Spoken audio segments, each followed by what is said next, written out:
dengan di jannah, dan semoga besok kita bertemu di surga Firdaus insyaallah. Allah berfirman, cara pertama ada di Quran Al-Baqarah ayat 219. Wa asa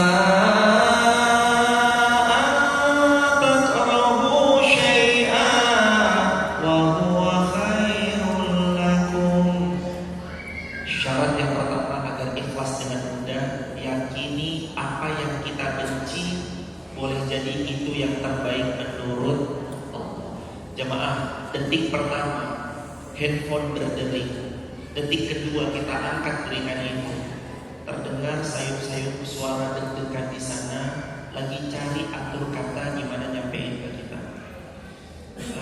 Assalamualaikum warahmatullahi wabarakatuh. Suaranya kok nggak seceria biasanya, padahal kita tahu siapa dia. Mas Irfan lagi di mana?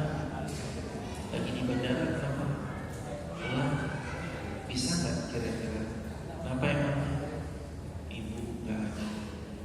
Detik pertama, kalau kita terima telepon lalu dibilang orang tua kita gak ada, jantung terasa berhenti, nyep.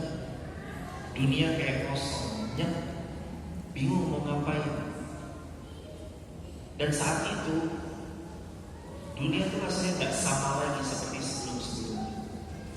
Saat dimana kita memasukkan jenazah orang tua kita ke dalam liang kubur, itu adalah waktu yang gak pernah sama saat orang tua kita masih hidup dan masih bisa membersamai kita. Berat kehilangan orang yang dicinta. Allahu Akbar wa la ilaha illallah. Maka kami mendoakan atas apa yang kehilangan, insya Allah jemaah pegang baik-baik. Berpisah sebentar kita di dunia untuk kumpul lagi di surganya Allah besok.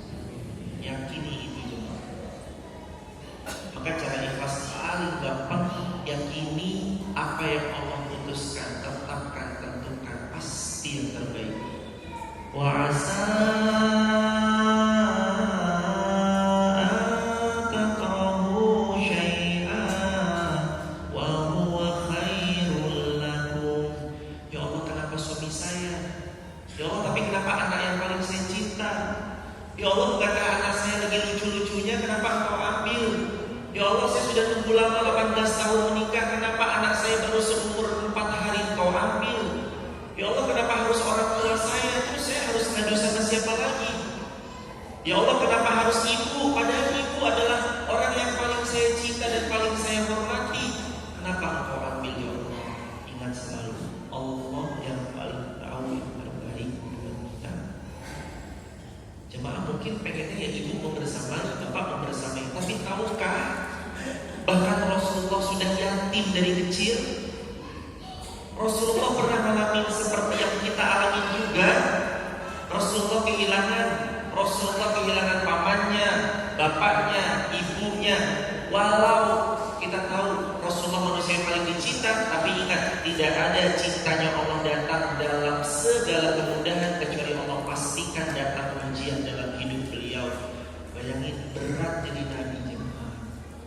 Kita kecil melihat orang tua kita, Rasul kecil udah gak melihat orang tua beliau. Tapi ternyata fa inna ma'al usri yusra. Di balik kesulitan itu, di balik kesedihan yang dalam karena gak pernah dapat didikan dalam tanda petik orang tua beliau, beliau didik diri beliau sendiri atas pertolongan Allah lewat didikan kepaan para malaikat, di antaranya malaikat Jibril. Jadilah Rasulullah Muhammad SAW pribadi yang kuat, yang tegas, yang kokoh, yang karena beliau mengalami kehilangan, beliau bisa cerita.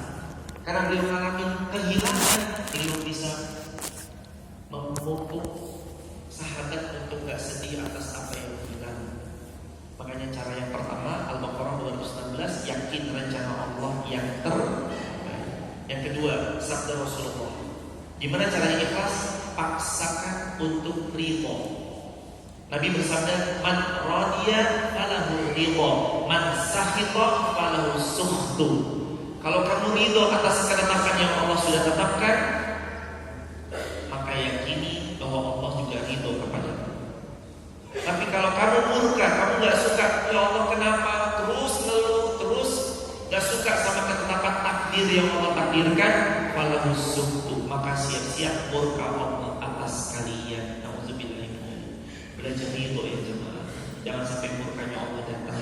Jadilah orang yang terus ridho kepada Allah Subhanahu wa taala. Insyaallah dengan cara itu ibu ridho dan menerima ketetapan Allah bahwa Allah pasti beri yang terbaik, akan lahir kenyamanan dalam hati kita menerima apapun yang terjadi.